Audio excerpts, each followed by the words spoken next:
Assalamualaikum warahmatullahi wabarakatuh.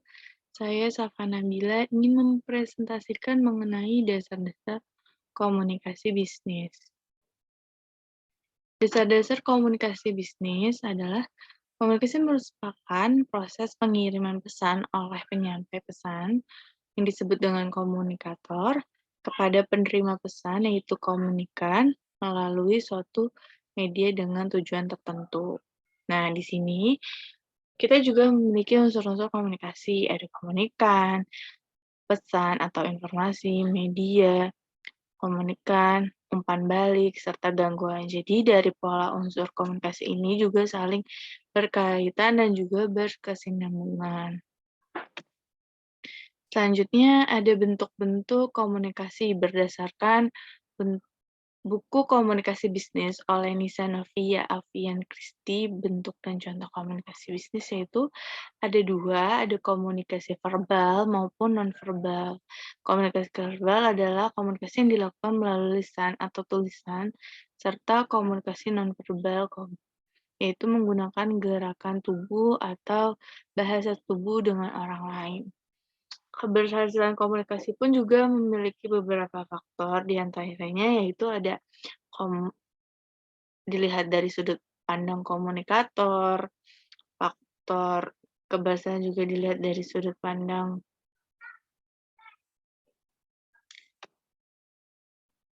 beberapa hal. Selanjutnya ada pengertian komunikasi bisnis, yaitu mengutip dari Komunikasi Bisnis Nisa Novia Alfred Christie, komunikasi adalah suatu proses penyampaian dan penerimaan pesan atau informasi individu kelompok dengan tujuan dan juga maksud tertentu.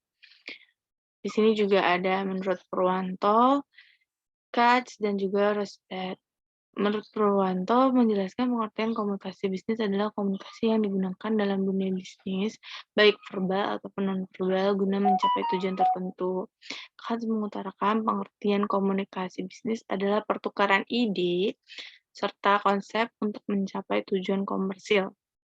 Nah, maksud dari komunikasi bisnis ini adalah tujuannya yaitu untuk komunikasi komersil ya, menghasilkan benefit ataupun uang bentuknya. Selanjutnya ada Rosbeth mendefinisikan komunikasi bisnis adalah pertukaran ide, opini, informasi, instruksi, dan juga sejenis yang ditemukan secara personal ataupun melalui simbol tujuan perusahaan. Hambatan komunikasi tentu tidak hanya ada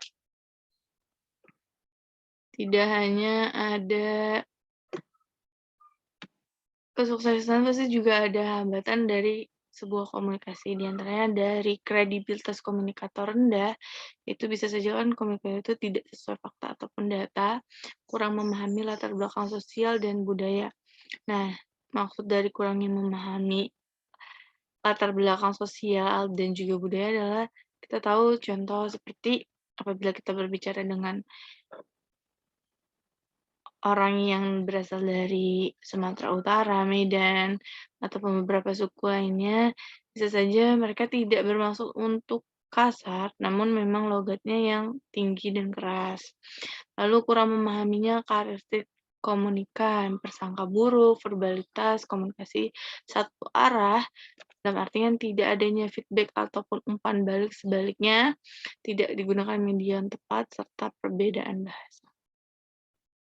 Bisnis dalam pandangan komunikasi itu adalah realitis psikologis. Ternyata kebutuhan dapat diciptakan, peluang pasar sangat ditentukan oleh konsumen mengenai barang, tujuan, dan fungsi komunikasi bisnis. Nah, tujuan dan fungsi komunikasi adalah yang saling berkaitan, di antaranya adanya memberi informasi, memberikan persuasi, melakukan kolaborasi.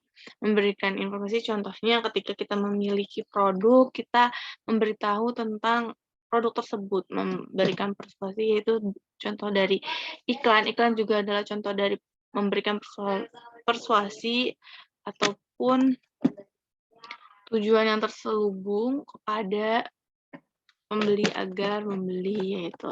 Lalu melakukan kolaborasi adalah kerjasama yang dilakukan oleh beberapa pihak di antara bisnis tersebut. Lalu ada umpan balik komunikasi. Umpan balik adalah dan pesan merupakan hubungan sebab akibat. Pihak pengirim menyampaikan pesan kepada pihak penerima satu sama lain, dan juga pesan dapat berbentuk pidato, pengarahan, instruksi, tugas, perintah, dan lain-lain. Sedangkan umpan balik berupa hasil laporan, sikap yang timbul, pertanyaan, reaksi. Lalu bentuk-bentuk umpan balik itu kita bisa lihat ada beberapa, yaitu external feedback, internal feedback, direct feedback atau intermediate feedback, indirect feedback ataupun delegate feedback, interstitial feedback, zero feedback, dan positive feedback.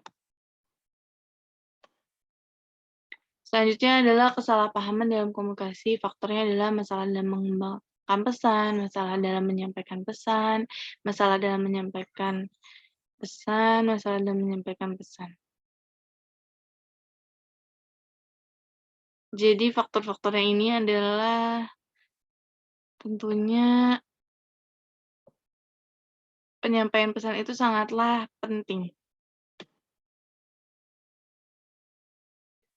Lalu selanjutnya ada hambatan dalam komunikasi, yaitu kelebihan beban informasi dalam pesan yang bersaing, penyaringan yang tidak tepat, iklim komunikasi tertutup dan tidak memadai.